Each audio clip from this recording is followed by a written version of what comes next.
बहुत समय पहले की बात है। धौलापुर गांव में राजेश नाम का एक आदमी रहता था। वो अपनी पत्नी पुष्पा, बेटे मुकुल के साथ रहता था। पुष्पा उसकी सौतेली माँ थी। राजेश ने अपनी पहली पत्नी के मरने के बाद उसने पुष्पा से दूसरी शादी कर ली थी। लेकिन पुष्पा मुकुल को बिल्कुल भी प्यार नहीं करती थी, बल्कि उससे वो सारा दिन काम करवाती रहती। राजेश सब्जी बेचकर अपने परिवार का गुजारा करता था। एक दिन की बात है, राजेश सब्जी बेचने गया हुआ था। मुकुल को भूख लगती है तो वो अपनी माँ से खाना मांगता है। माँ, मुझे भूख लगी है, कुछ खाने को दे दो।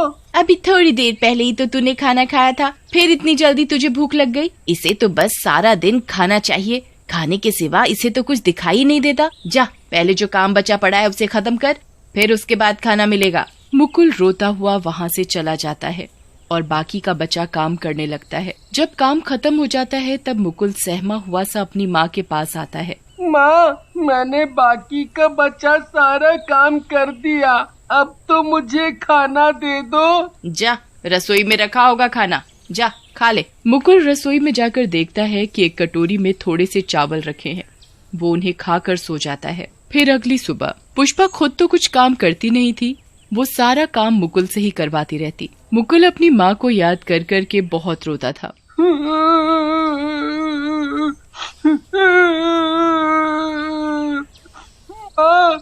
मुझे छोड़कर क्यों चली गई? ये नई माँ मुझे ठीक से खाना भी नहीं देती और मुझसे बहुत काम करवाती है। इतने में ही मुकुल की माँ आ जाती है।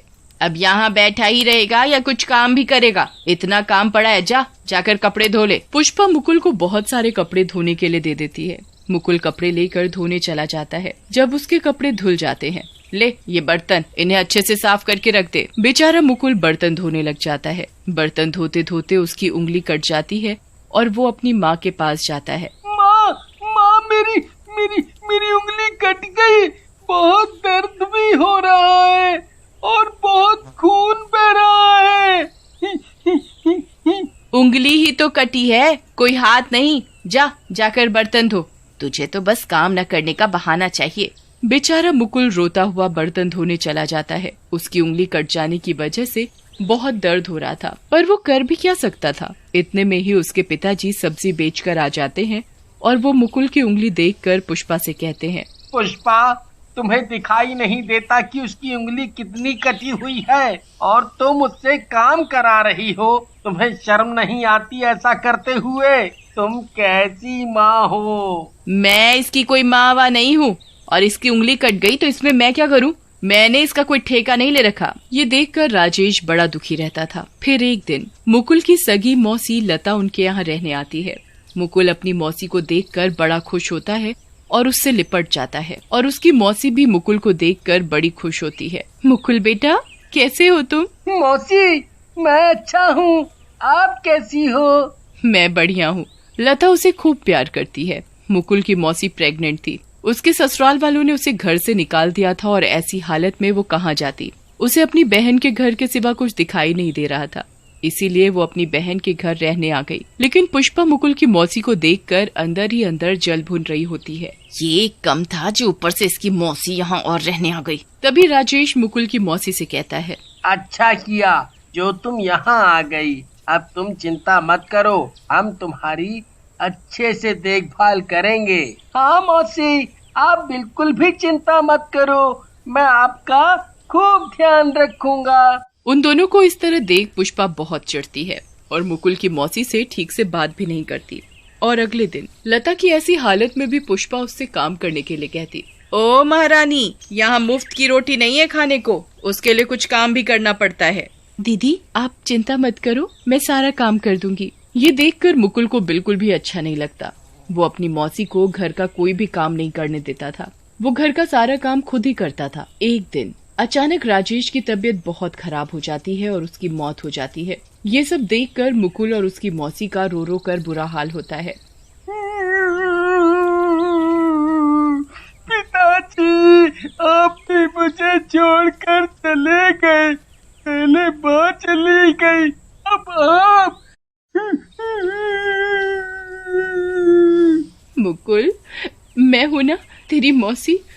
चिंता क्यों करता है।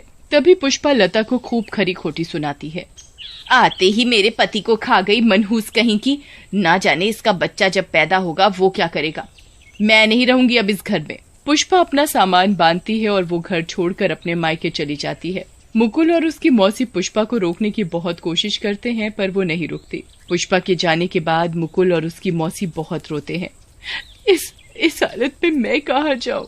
मौसी, आप बिल्कुल भी चिंता मत करो, मैं आपका अच्छे से ध्यान रखूंगा। मुकुल अपनी मौसी का बहुत ध्यान रखने लगा था। वो उसे किसी भी काम को हाथ नहीं लगाने देता था। वो अपनी मौसी से कहता है, मौसी, आप आराम से यहाँ बैठो, जब भी किसी चीज की जरूरत हो तो मुझे बता देना।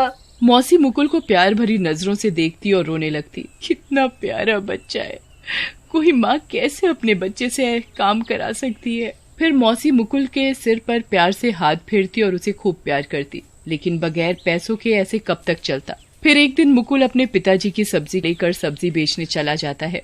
जो भी वो पैसे कमा कर लाता उससे वो अपनी मौसी के लिए दवाइयाँ फल लेकर आता। ये देखकर मौसी की आंखों में आंसू आ जाते हैं।